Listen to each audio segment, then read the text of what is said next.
V duchu spájania všetkých cirkví a veriacich sa v Partizánskom niesol Veľký piatok, významný kresťanský sviatok. Predstavitelia Evangelickej cirkvi Augsburského vyznania, Rímskokatolíckej a Evangelickej cirkvi metodistickej zorganizovali v spolupráci s mestom ekumenický sprievod pod názvom Pochod za dobro.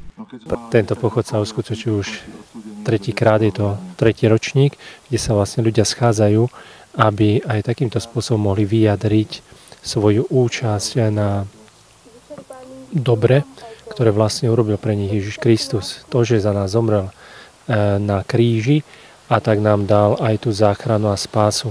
Je to nádherná akcia, teda tretí ročník, tento rok je venovaná deťom ulice, čo je veľmi krásna téma. Toto je obdobie, kedy všetci sa máme zamyslieť nad tým, prečo sme tu, prečo sme na tomto svete. Kresťania sa na Veľký piatok stretli pri kostole v Šimonovanoch, zastavili sa pri modlitebni metodistov, evanjelickom svetostánku a sprievod ukončili požehnaním a spoločnou modlitbou pred kostolom Božského srdca Ježišovho.